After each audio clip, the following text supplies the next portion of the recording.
Hello friend, नमस्कार। मैं दिनेश शर्मा आज आपको महिलाओं का कार्यस्थल पर लैंगिक उत्पीड़न निवारण प्रतिषेध एवं प्रतितोषण अधिनियम 2013 महिला लैंगिक उत्पीड़न sexual harassment of women at work place इसके विषय में बताना चाहूँगा। एक्ट बड़ा महत्वपूर्ण है, इसकी हिस्ट्री भी बताएंगे, एक्ट कब से एक्चुअल बना और कैसे बना है। खासकर इसका जो जो एक्ट है महिलाओं का कार्यस्थल पर लैंगिक उत्पीड़न एक्ट, इसका विशाखा गाइडलाइन से कैसा संबंध है, विशाखा गाइडलाइन क्या है वो भी बताना चाहूँगा। Sexual harassment women at work place prevention provision and redressal act 2013 महिलाओं का कार्यस्थल पर लैंगिक उत्पीड़न राष्ट्रपति द्वारा स्वीकृति इसकी 22 अप्रैल 2013 की है। अधिनियम लागू हुआ है 9 दिसंबर 2013 को। इस एक्ट को क्यों बनाया गया, इसकी जरूरत क्या पड़ी, क्या पहले इसमें आईपीसी, पहले वाली जो आईपीसी थी इंडियन पीनल कोड था, क्या उसमें ये सारे प्रावधान नहीं थे, तो इसकी क्यों जरूरत पड़ी, इस पर भी चर्चा करेंगे। पहले जो है इंडियन पीनल कोड में आईपीसी में वो 354 एक धारा थी जिसको बोलते थे सेक्सुअल असॉल्ट, ठीक है। वो सेक्सुअल असॉल्ट में अधिकतम 2 वर्ष की सजा का प्रावधान था और एक्ट जो धारा थी वो परिभाषित नहीं थी। आजकल वर्तमान में टेक्नोलॉजी के युग में अपराध करने का तरीका बहुत बदल गया है, इसीलिए वो धारा कारगर नहीं थी, इसलिए एक्ट बनाने की जरूरत पड़ी। आपने देखा होगा कि दिसंबर 12 में जो है दिल्ली में एक रेप केस हुआ था और उसके बाद देश की परिस्थितियां बड़ी आक्रामक हो गई थी और महिलाएं सुरक्षित नहीं थी। तो सरकार को लगा कि ये सब गलत हो रहा है, इसलिए बचाने के लिए, महिलाओं की सुरक्षा के लिए एक कमेटी बनाई गई थी जस्टिस वर्मा के अध्यक्षता में। उस कमेटी की रिकमेंडेशन के आधार पे IPC Indian penal code 2013 amendment bill pass किया गया और उसमें 354 जो है आईपीसी उसको बहुत परिवर्तित किया गया, जो आगे डिटेल में बताऊंगा। और फिर इसके बाद इस एक्ट के बारे में बताऊंगा। तो ये दोनों का उस एक्ट से वास्ता है, इसलिए आईपीसी का अमेंडमेंट भी बताना बहुत जरूरी है। कुल धारा इसकी 30 है, कुल अध्याय 8 है, चैप्टर 8। ये एक्ट सारे भारत में लागू है। अधिकतर एक्ट के बारे में लिखा होता है कि ये जम्मू कश्मीर में लागू नहीं होता है, लेकिन महिलाओं से छेड़छाड़ तो जम्मू कश्मीर में भी होती है, इसलिए सारे भारत में लागू है। ये जम्मू कश्मीर में भी लागू है। इस अधिनियम के अधीन प्रत्येक अपराध असंज्ञेय होगा, सजा का प्रावधान है। इसमें सजा का प्रावधान थोड़ा हटके है, खासकर इंटरनल कमेटी होती है। इंटरनल कमेटी या कमेटी कोई गलत काम करती है या कमेटी से कुछ गलतियां हो जाती है या धारा 14-15 से जुड़े प्रावधानों का पालन सुनिश्चित नहीं होता, तब इसमें अधिकतम 50,000 का जुर्माना है। तो उसका भी डिटेल आगे मैं बताऊंगा कि उसमें क्या होता है। ये एक्ट एक्चुअल जो वर्क प्लेस में है, जो कारखानों में काम करते हैं, ऑफिसेस में काम करते हैं, उन लोगों के लिए बहुत ही बनाया गया है स्पेशली। इसके पहले मैं एक्ट के बारे में डिटेल बता दूं कि सेक्सुअल हरासमेंट एक्ट जो 2013 बना है उसकी हिस्ट्री कहाँ से है। आपने भौरी देवी नाम सुना होगा। भौरी देवी जो राजस्थान की रहने वाली थी और जो है ये एक स्वसहायता समूह चलाती थी। इनका जो है उच्च जाति वर्ग के लोगों ने बलात्कार किया था। इसके बाद इनका नाम देश विदेश में चला गया, राष्ट्र की मीडिया और नेशनल मीडिया और इंटरनेशनल मीडिया में इनका नाम हुआ। ये भौरी देवी का जो भटेरी गांव है वो 55 किलोमीटर दूर है राजस्थान से, जयपुर से, ठीक है। तो वो जो भौरी देवी है, भौरी देवी का केस चलता रहा, उसको विशाखा गाइडलाइन बोलते हैं। भौरी देवी का केस चलता रहा, Vishakha and versus state Rajasthan के विरुद्ध ऐसा केस एक चलता रहा जिसे विशाखा गाइडलाइन कही जाती है। और विशाखा गाइडलाइन में जो डिसीजन है 1997 में आया था और डिसीजन में स्पष्ट लिखा था कि सेक्सुअल हरासमेंट जो वायलेट्स होता है, इस पे ये जो है इस पे सरकार को कानून बनाना होगा। और ऐसी निर्धारित गाइडलाइन विशाखा गाइडलाइन में दी गई थी। तो नेट पे आप विशाखा गाइडलाइन लिखेंगे तो आपको मिलता है, ठीक है। और विशाखा गाइडलाइन में जो डायरेक्शंस दिए गए हैं सेम वैसे के वैसे ही डायरेक्शंस जो है इस एक्ट में भी माने गए हैं। उसी को लैंगिक उत्पीड़न, उसी को सेक्सुअल हरासमेंट माना गया है, ठीक है। तो आपको इस एक्ट को जानने के साथ इसकी विशाखा गाइडलाइन के बारे में भी जानना चाहिए, क्योंकि इसका आधार तो विशाखा गाइडलाइन ही है इस एक्ट का। इसके बाद दिल्ली में जो गैंगरेप हुआ तो दिसंबर 2012 में, उसके बाद कमेटी जस्टिस जे.एस. वर्मा की अध्यक्षता में कमेटी बनाई गई थी और कमेटी ने अपनी रिपोर्ट दी थी। और कमेटी की रिपोर्ट के आधार पर यह माना गया है कि इंडियन पीनल कोड आईपीसी में भी परिवर्तन करने जरूरी है और उसी कमेटी की सिफारिश के आधार पे क्रिमिनल लॉ अमेंडमेंट ऑर्डिनेंस 2013 में पास हुआ और उसी के बाद 354 आईपीसी को परिवर्तन करके 354 ए बी सी डी बनाया गया और 354 में जो अधिकतम 2 वर्ष तक की सजा का प्रावधान था उसे 5 वर्ष तक कर दिया गया। और अपराध को का और भी डिटेल में बताना चाहूंगा कि उसके तहत क्या क्या बातें हुई और जिससे महिलाओं को फायदा मिला। इसके बाद क्या हुआ कि जो Vishakha guideline, bye adopting the Vishakha guideline में एक मोटा जस्टिस वर्मा की कमेटी ने ये स्पष्ट कहा कि विशाखा गाइडलाइन जो दी गई थी उसको भी, उस पर भी आगे काम करना चाहिए और उसी के आधार पे फिर ये जो एक्ट होता है the sexual harassment of women at work place prevention prohibition and redressal act 2013 बनाया गया। इसका मतलब ये है कि जस्टिस वर्मा की जो कमेटी थी उन्होंने एक चीज का, एक तो आपका क्रिमिनल लॉ अमेंडमेंट एक्ट आपको बनाना चाहिए और पास करना चाहिए, तो वो पास हुआ। दूसरा उन्होंने कहा कि जो सेक्सुअल हरासमेंट एक्ट भारत में वर्क प्लेस में जैसे कार्यस्थल पे काम करती है महिला उनके लिए बनाना चाहिए, तो वो भी उन्होंने कमेटी में कहा था। तो उनकी कमेटी जो है जस्टिस वर्मा की कमेटी की सरकार ने दोनों बात मान ली और ये एक्ट भी बनाया और जो है क्रिमिनल लॉ अमेंडमेंट भी पास किया। तो क्रिमिनल लॉ अमेंडमेंट में क्या था कि जब 2013 के पहले 354 में केवल 2 वर्ष तक की सजा था और 354 केवल एक ही धारा थी। अब 354 को 354 ए, 354 बी, 354 सी और 354 डी इस तरीके से बनाया गया। अब लिखा है कि 354 में असॉल्ट और use criminal force women with intent to outrage her modesty. यदि किसी महिला के साथ लज्जा भंग होता है, सेक्सुअल असॉल्ट होता है, तो इस अपराध की सजा 1 वर्ष से लेकर 5 वर्ष तक है और ये ऑफेंस कॉग्निजेबल है, मतलब अपराधी को तत्काल गिरफ्तार किया जा सकता है। इसके बाद और ये है नॉन बेलेबल है, इसमें बेल नहीं होती। 354 ए जो है sexual harassment of the nature unwelcome physical content and advances of demand request और sexual favour showing pornography. Sexual harassment of nature of making colour record.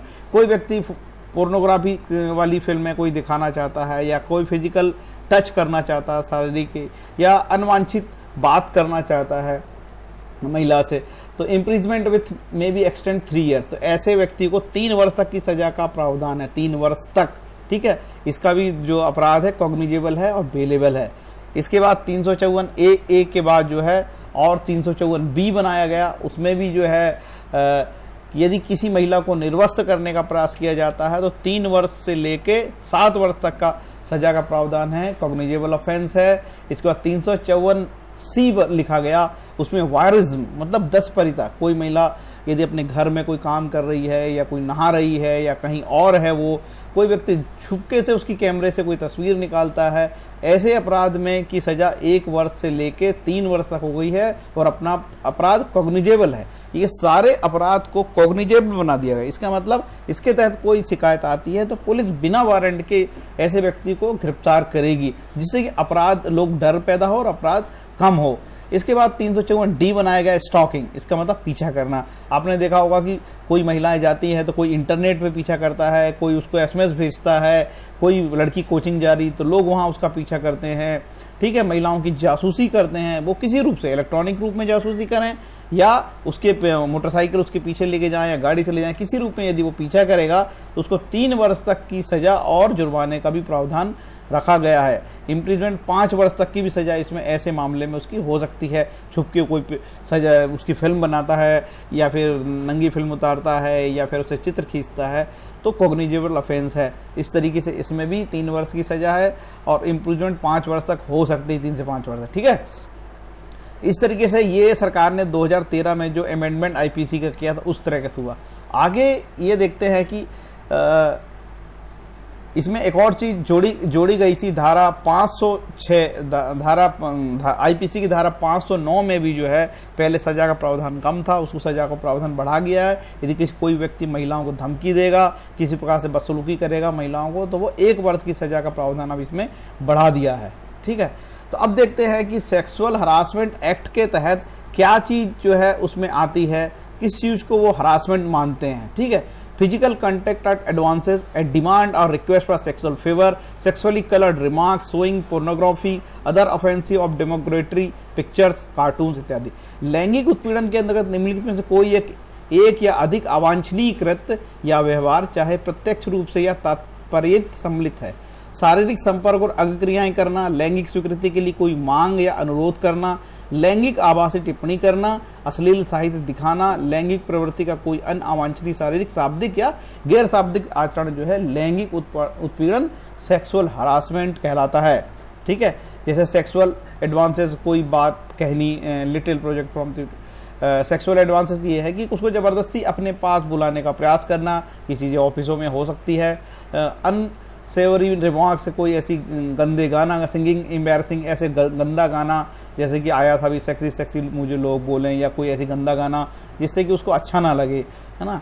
ऐसे कोई जोक्स काजिंग और लाइकली अवेयरनेस और the embarrassment, ऐसा कोई cracking jokes, गंदा jokes बनाएगा, कुछ ऐसी बात कहेगा जिससे उसको बुरा लगे।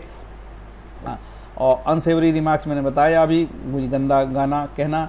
जेंडर बेस्ड इंसल्ट करना, महिला और पुरुष की तुलना में कुछ ऐसी बात कह देना जो उसको बुरा लगे। Unwelcome sexual outturns in any manner, किसी भी तरीके से उसको ऐसी अवांछित बात कहना जो उसको अच्छा ना लगे। टच, किसी इस तरह से उसको टच करने का प्रयास करना, उसकी बॉडी को टच करना। डिस्प्लेइंग पोर्नोग्राफी, कोई गंदी पिक्चर दिखाना, चित्र दिखाना, इशारा करना, गंदे इशारे, अश्लील इशारे करना, जबरदस्ती शरीर को टच करना, पकड़ना, मोलेस्टेशन। ओके, ये सारी चीजें जो है उसकी सेक्सुअल हरासमेंट की श्रेणी में आती है। और इस प्रकार से यदि होता है तो वो निश्चित रूप से इस एक्ट के तहत उसको क्या ऑफिस में क्या करना चाहिए। तो इस एक्ट में क्या बताया है, इस एक्ट के तहत कोई चीज होती है तो डायरेक्ट इसको पुलिस में वो नहीं जाती, क्योंकि उसको कहाँ काम कर रही है, वो ऑफिस में काम कर रही है। तो ऑफिस में एक इंटरनल कमेटी होगी जिसके बारे में मैं आगे बताता हूँ। इस एक्ट में 3 ऐसे कुल मिला के 30 धाराएं हैं, और जो काम की चीज है आगे मैं इस एक्ट को बताता हूँ। इस तरीके से इस एक्ट लिखा गया है, बहुत ही अच्छा एक्ट है, और महिलाओं की सुरक्षा से को लेकर बहुत महत्वपूर्ण एक्ट सरकार ने बनाया है, जो 9 दिसंबर 2013 से लागू है। इसमें एक कमेटी होती है,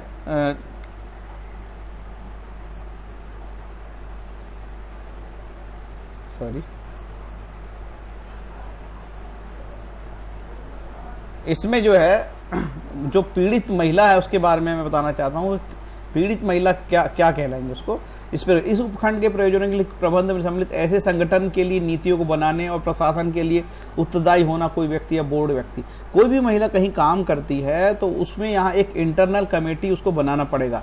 वो संस्था गवर्नमेंट की भी हो सकती है, प्राइवेट भी हो सकती है। जहाँ पे यदि महिलाएं काम करती है तो वहां पे उसको एक इंटरनल कमेटी बनाना पड़ेगा, जिसे आंतरिक समिति कहते हैं। ठीक है, इंटरनल कमेटी आंतरिक समिति बनाएगी। धारा 4 के अधीन ये अपनी बनाई जाती है, और इसी के तहत अपना परिवार समिति पेश करती है। स्थानीय समिति जो जिला स्तर पर एक स्थानीय समिति, उसे स्थानीय समिति कहते हैं। इसमें लैंगिक उत्पीड़न जो कैसे होगा वो मैंने आपको बता चुका हूँ। इसके तहत लैंगिक उत्पीड़न क्या होगा। अब कार्यस्थल क्या होगा, इस एक्ट का नाम ही है कि कार्यस्थल पर होंगे सेक्सुअल हरासमेंट। तो कार्यस्थल ऐसा कहलाएगा, ऐसा कोई विभाग, संगठन, उपक्रम, स्थापन, उद्यम, संस्था, कार्यशाला, शाखा, यूनिट जो समुचित सरकार, स्थानीय प्राधिकरण, ये प्राइवेट हो या सरकारी हो, ये जो है कोई प्राइवेट सेक्टर, संगठन, प्राइवेट वेंचर, उपक्रम, उद्यम, संस्था, स्थापन, सोसाइटी, न्यास, गैर सरकारी संगठन, यूनिट, सेवा प्रदाता, वाणिज्यिक, वैयक्तिक, व्यावसायिक, शैक्षिक, मनोरंजक, औद्योगिक, इस तरीके से ये जो है इसके दायरे में बहुत सारी चीजें आ रही है। आप देख रहे हो बहुत बड़ा काम है इसका, बहुत सारा दायरा इसका बढ़ चुका है इस तरीके से। अब ये जो इंटरनल कमेटी होगी, इंटरनल कोई भी महिला के साथ ऑफिस में यदि कोई ऐसा व्यवहार होता है जो उसको लगता है गलत हुआ, तो अपनी शिकायत वो इंटरनल कमेटी को बनाएगी। इंटरनल कमेटी में 2 महिलाएं होती है, और इस तरीके से 5 अधिकतम 50% महिलाएं होनी चाहिए। तो उसमें जो उसका अध्यक्ष होगा वो महिला ही होगा। ठीक है, इस 5 लोगों की कमेटी होती है। 5 लोग कमेटी में वो अपनी बात रखती है कि उसके साथ सेक्सुअल हरासमेंट हुआ है कि नहीं हुआ है। फिर वो कमेटी जो है सेक्सुअल हरासमेंट कमेटी उसकी जांच करती है, और अपनी रिपोर्ट जो है जिला स्तर पे एक कमेटी होती है उसे सौंपती है। जिला स्तर की कमेटी जो है उसका पूरा उसकी जांच करती है। जांच में यदि पाया जाता है कि वाकई व्यक्ति ने कोई गलत काम किया है तो उसके डिपार्टमेंटल को लिखा जाता है कि इसकी जो है सिविल सेवा आचरण नियम, उसका जो भी कंडक्ट रूल होता है उसके तहत कार्रवाई होगी। यदि कोई जगह ऐसे रूल नहीं बने हैं तो दूसरे तरीके भी कमेटी बताती है। तो इस प्रकार लैंगिक उत्पीड़न का परिवाद प्रस्तुत वो करते हैं। जांच रिपोर्ट की अपनी दायरे होते हैं कि जो है 10 दिनों के अंदर जांच रिपोर्ट अपने आगे वाली कमेटी को, डिस्ट्रिक्ट कमेटी को वो पहुंचा देती है। ये भी एक्ट में क्लियर कट लिखा है। नियोजक के कर्तव्य हैं और जिलाधिकारी की कर्तव्य और शक्तियां हैं। वार्षिक रिपोर्ट है। हाँ, खास बात, अधिनियम के उपबंधों के अनुपालन के लिए शास्ति। जहां कोई नियोजक धारा 4 उपधारा 1 के अधीन कोई एक आंतरिक समिति का गठन करने में असफल रहता है, धारा 13, 14, 22 के अधीन कार्रवाई करने में असफल रहता है और इस अधिनियम के अन्य उपबंधों के अधीन बनाए गए किन्हीं नियमों का उल्लंघन करने का प्रयास करता है तो उनके उल्लंघन को दुष्प्रेरित करता है, तो वहां वह ऐसे जुर्माने से 50,000 रुपये तक का हो सकेगा दंडनीय अपराध होगा। इसमें क्या होता है, जैसे कि कोई कार्यालय में कमेटी ही नहीं बनाई जाए, इंटरनल कमेटी ही ना बनाई जाए, ऐसे में उसको 50,000 तक का जुर्माना होता है। धारा 13, 14, 22 के अधीन भी जो कार्रवाई में असफल रहता है तो 50,000 रुपये तक का जुर्माने का इसमें प्रावधान दिया गया है। तो इंटरनल कमेटी इसमें सबसे महत्वपूर्ण है, एक इंटरनल कमेटी होगी। आगे ये जो मैं आपको बता रहा हूँ विशाखा गाइडलाइन है। विशाखा गाइडलाइन में जो डेफिनेशन दी थी सेक्सुअल हरासमेंट की, सेम वैसे के वैसे ही उस एक्ट में जो है सेक्सुअल हरासमेंट एक्ट में ले ली गई है। इसीलिए मैंने आपको बताया था कि विशाखा गाइडलाइन की जो डेफिनेशन थी, जो उन्होंने बताया था कि इसके मापदंड होंगे कि इस प्रकार इसको सेक्सुअल हरासमेंट माना जाएगा, यही परिभाषा को उठा के सेक्सुअल हरासमेंट एक्ट 2013 में ले लिया गया है। तो ये एक विशेष बात मैंने आपको यहाँ पे बताया। निश्चित रूप से आपको जो है महिलाओं के लिए ये बहुत अच्छा एक्ट है। फ्रेंड्स, ये मेरा वीडियो आपको कैसा लगा? यदि अच्छा लगा हो तो मेरे चैनल को सब्सक्राइब करें और कमेंट लिखें जिससे कि आगे मैं और वीडियो बना सकूं। किसी को यदि ये जो एक्ट है 2013 का सेक्सुअल हरासमेंट एक्ट चाहिएगा तो ये मेरा जीमेल का मेरा मेल एड्रेस है ranjita.dinesh.sharma@gmail। इसमें यदि आप मैसेज भेजेंगे तो मैं PDF फाइल हिंदी में है आपको भेज दूंगा, जो आप उसको पढ़ भी सकेंगे। Okay, thank you. Hare Krishna.